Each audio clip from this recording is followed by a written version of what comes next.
Haleluya! Ni kitu cha kusikitisha sana kuona kwamba watu wanakazana kutoa mafungu ya 10 wakiwa wameaminishwa kwamba linaleta ulinzi. Yaani fungu la 10 linaleta ulinzi kwenye familia, linaleta ulinzi kwenye ndoa, linaleta ulinzi kwenye biashara, linaleta ulinzi kwenye mambo mengi unayokuwa unayafanya. Lakini ukianza kufuatilia maisha ya watu wa namna hii au wanaotoa mafungu ya 10 kwa mfumo huu walioelekezwa kwa sura hiyo hapo, unaanza kuangalia kwanza ni watu ambao ndoa zao zinasumbua sana. Yaani ndoa kwenye mshike kwenye ndoa umekuwa ni wa kutosha sana.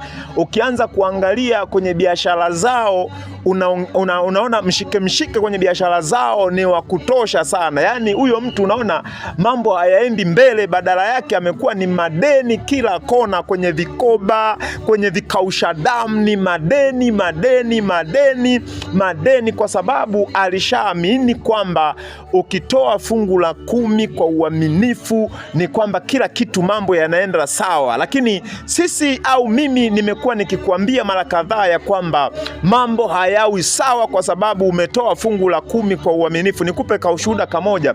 Yuko binti mmoja nilipokuwa nasali kwenye kanisa fulani, yule binti alipongezwa, alipewa sifa ya kwamba ni mwaminifu kwenye mafungu ya 10.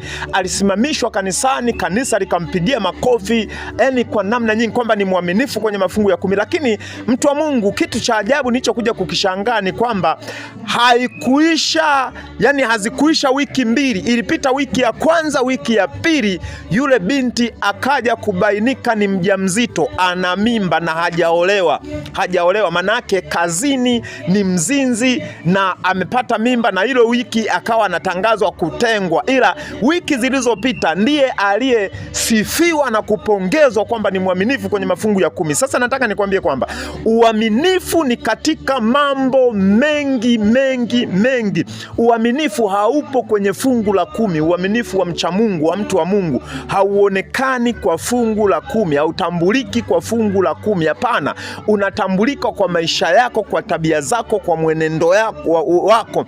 Huko ndiko ambako ukifanya vema zaidi, huko kunaweza kukawa kuna baraka za kweli za kabisa kuliko ukikimbilia kwenye fungu la 10.